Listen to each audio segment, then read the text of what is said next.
మానవ తప్పిదాలతోనే 91% ప్రమాదాలు జరుగుతున్నాయని వికారాబాద్ జిల్లా ఎస్పీ కోటిరెడ్డి అన్నారు. 35వ రోడ్డు భద్రతా వారోత్సవాల సందర్భంగా తాండూరు ఇందిరా చౌక్లో అవగాహన సదస్సు ఏర్పాటు చేశారు. ఈ సందర్భంగా ఆయన మాట్లాడుతూ దేశవ్యాప్తంగా గంటకు సుమారు 20 మంది ప్రాణాలు ప్రమాదాలకు గురై చనిపోతున్నారని ఆయన తెలిపారు. కావున ప్రజలందరూ ముఖ్యంగా యువత ట్రాఫిక్ నిబంధనలు పాటిస్తూ హెల్మెట్ విధిగా ధరించి సెల్ ఫోన్లు మాట్లాడుతూ వాహనాలు నడపరాదని యువతకు పిలుపునిచ్చారు. ఈ భద్రతా వారోత్సవాల్లో భాగంగా పాఠశాల విద్యార్థులు, వాహనదారులు ప్రజలతో ప్రతిజ్ఞ చేయించారు.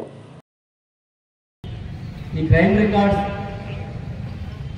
నేషనల్ వైడ్గా చూసే భారతదేశంలో ఒక గంటకి 20 మంది చనిపోతున్నారు కేవలం రోడ్ యాక్సిడెంట్స్ వల్ల.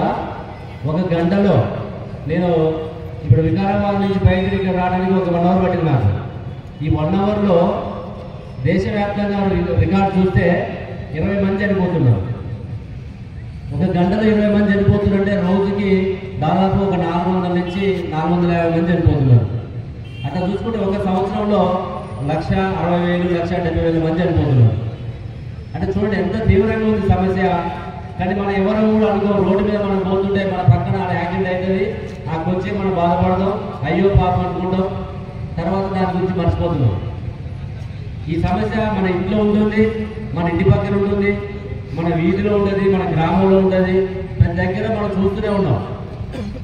మరి ఎందుకు ఈ రోడ్డు ప్రమాదాలు జరుగుతున్నాయి? వీటిని మనం ప్రివెంట్ చేయలేమా అంటే అది మన యువత చేతుల్లో ఉంది. అందుకనే మేము ఇన్వాల్వ్ చేసినాము. ఈ చనిపోయేటటువంటి ఒక సంవత్సరంలో చనిపోయేటువంటి 1,60,000 మందిలో 20 years నుంచి 40 years వాళ్ళు ఎక్కువ మంది ఉన్నారు. కొద్ది రోజులకి నిర్వీర్యమైపోయేటువంటి అవకాశం ఉంది. మరి రోడ్ యాక్సిడెంట్స్ ఎందుకు అవుతుందని మనం అనాలిసిస్ తీసుకుంటే మన జిల్లాలో కూడా ఎక్కువ యాక్సిడెంట్లు 2 వీలర్స్ తోటి అవుతున్నాయి. బైక్ అనేకమైనటువంటి వెహికల్స్ ఉన్నప్పటికీ బైక్ యాక్సిడెంట్స్ ఎక్కువ అవుతున్నాయి. మనకి సంవత్సరంలో 350 రోడ్ యాక్సిడెంట్స్ అవుతున్నాయి మన జిల్లాలో. ఈ 350లో 70% వేటి ద్వారా అవుతున్నాయి అంటే బైక్స్ తోటి అవుతున్నాయి. ఈ బైక్లో కూడా ఎక్కువ ఎట్లా అవుతున్నాయి అంటే డ్రంక్ అండ్ డ్రైవ్, తాగి వాహనాలు నడపడం వల్ల అవుతున్నాయి. దీన్ని మనం ప్రివెంట్ చేసుకోలేమా? మీరందరూ మీ ఇళ్లలో చెప్పాలి, మీ ఫ్రెండ్స్కి చెప్పాలి, మీ బంధువులకు చెప్పాలి, మీ శ్రేయోభిలాషులకు చెప్పాలి. ఎక్కువ రోడ్డు ప్రమాదాలు తాగి నడపడం వల్ల జరుగుతున్నాయి. దీనికి పోలీసు ఒక్కటే అనుకుంటే సరిపోదు. ఇప్పుడు ఈ తాండూరు మున్సిపాలిటీలో దాదాపు 1,00,000 పైన జనాభా ఉంటుంది. ఈ 1,00,000 జనాభాకి మనకి రోజు సిబ్బంది పోలీస్ స్టేషన్లో ఒక 50 మంది ఉంటారు. 50 మంది ఓన్లీ వెహికల్ చెకింగ్ కాదు కదా, రోజు విఐపి బందోబస్తు ఉంటుంది, సెక్యూరిటీ ఉంటుంది, లాండ్ ఆర్డర్ ఉంటుంది, ర్యాలీలు ఉంటాయి, పండుగలు ఉంటాయి. వీటన్నిటికీ బందోబస్తు చేయాలి. మీరందరూ స్టూడెంట్స్ కాబట్టి మీరందరూ అనుకుంటే సాధించలేనిది ఏమో లేదు. మనం అనుకోము, కాకపోతే ఏముందిలే యాక్సిడెంట్ అయింది అని చెప్పేసి కొంచెం మనం బాధపడతాం. ఈ డ్రంక్ అండ్ డ్రైవ్ వల్ల ఎక్కువ అవుతున్నాయి కాబట్టి మనందరూ కూడా అవగాహన కల్పించాలి.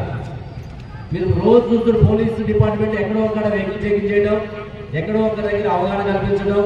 మన పోలీస్ కళాబృందం వాళ్ళు కూడా ఉన్నారు, డైలీ వీళ్ళు కూడా ప్రతి విలేజ్కి తిరుగుతూ అవగాహన కల్పిస్తున్నారు.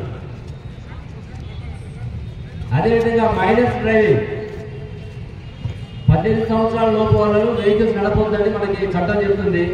అయినా కూడా మన తల్లిదండ్రులు మనకి వెహికల్స్ ఇస్తున్నాం. మన పిల్లలు కూడా తెలిసి ఆ తప్పు చేస్తున్నాం. కాబట్టి మైనర్స్కి డ్రైవింగ్ ఇవ్వద్దు. అదేవిధంగా హెల్మెట్ లేకుండా డ్రైవింగ్, బాడీలో ఎక్కడ జరిగినా కూడా కాలినా చేయనా కూడా పెద్ద ఇబ్బంది ఉంటుంది. కానీ హెడ్ ఇంజరీ అయినప్పుడు ఇమీడియట్గా చనిపోయేటువంటి అవకాశం ఉంటుంది. మనం సెల్ ఫోన్ కొనుక్కుంటాం, 10,000 రూపాయలు 20 రూపాయలు సెల్ ఫోన్ కొనుక్కుంటాం, దానికి మంచిగా గార్డ్ వేసుకుంటాం ఒక 1000 రూపాయలు పెట్టి. కానీ మనకి విలువ కట్టలేని ప్రాణం ఉంది. ఈ విలువ కట్టలేని ప్రాణానికి ఒక 1000 రూపాయలు 2,000 పెట్టి హెల్మెట్ కొనుక్కోలేకపోతున్నాం. 1,00,000 రూపాయలు పెట్టి బైక్ కొంటున్నాం, 1,50,000 పెట్టి బుల్లెట్ కొంటున్నాం, హై ఎండ్ వెహికల్స్ కొంటున్నాం, కానీ హెల్మెట్ కొనట్లేదు. ఇది కూడా గమనించాలి. మీరందరూ కూడా ఇక్కడ దాదాపు 200 నుంచి 300 మంది స్టూడెంట్స్ వచ్చారు. అదేవిధంగా ఇంకా మన పెద్దలు కూడా ఉన్నారు ఇక్కడ. మీరందరూ కూడా ఈ డిస్కస్ చేసిన పాయింట్స్ తాగి వాహనాలు నడపొద్దు అనేది, మైనర్స్కి చిన్నపిల్లలకి వెహికల్స్ ఇవ్వద్దని, అదేవిధంగా తప్పకుండా బైక్ నడిపితే హెల్మెట్ పెట్టుకోవాలని. తర్వాత ట్రిపుల్ రైడింగ్ కూడా నిన్న కూడా మనకి పరిగిలో రాత్రి యాక్సిడెంట్ అయింది. బైక్ మీద ముగ్గురు నడుపుతున్నారు, ఎదురుకు వస్తున్న ఆటోకి తగిలి ఇద్దరు చనిపోవడం జరిగింది. స్టూడెంట్స్, బీటెక్ చేస్తున్న స్టూడెంట్స్, డిగ్రీ అంటే బీటెక్ చేస్తున్నారు. మరి ఆ కుటుంబానికి ఎంత బాధ ఉండదనేది మనం ఆలోచించాలి. ఇట్లా చాలా సందర్భాల్లో ట్రిపుల్ రైడింగ్ జరుగుతున్నది. వీటన్నింటినీ కూడా మనం నివారించుకోవచ్చు, మనం ప్రివెంట్ చేసుకునే అవకాశం ఉంది. ఓవర్ స్పీడింగ్ కూడా చాలా వరకు యాక్సిడెంట్స్ ఓవర్ స్పీడ్ తోటి కూడా జరుగుతున్నాయి. వీటన్నింటినీ కూడా మీరు ప్రతి ఒక్కరు, మీకు స్టూడెంట్స్ కాబట్టి మీకు సిలబస్లో కూడా ఉంటుంది road awareness, road safety, traffic rules, regulations. కాబట్టి వీటన్నింటినీ మీరు గమనించి, మీరందరూ ఎండలో ఉన్నారు కాబట్టి నేను ఎక్కువసేపు మాట్లాడదలుచుకోలేదు. మీరు అవగాహన కలగాలి. కేవలం మీరే కాదు, ఇక్కడికి వచ్చినటువంటి 300-400 మంది కాదు, మీరు 3000 మంది 4000 మందికి రిప్రజెంటేటివ్ కావాలి. వాళ్ళలో ప్రతి ఒక్క మనిషి ఒక 10 మందికి అవగాహన కల్పించాలి. ఇవాళ ఎస్పీ గారు వచ్చారు, లేదా తాండూరు పోలీసు వాళ్ళు ఇంత పెద్ద కార్యక్రమం చేశారు, వాళ్ళు ఎవరి కోసం చేస్తున్నారు అనేది మీరు గమనించాలి. వచ్చి మమ్మల్ని ఎండలు నిలబెట్టి ఒక అర్ధగంట సేపు ఇబ్బంది పెట్టిందని మీరు అనుకుంటే మన భారతదేశం ఇంకా ముందు పోదుగా.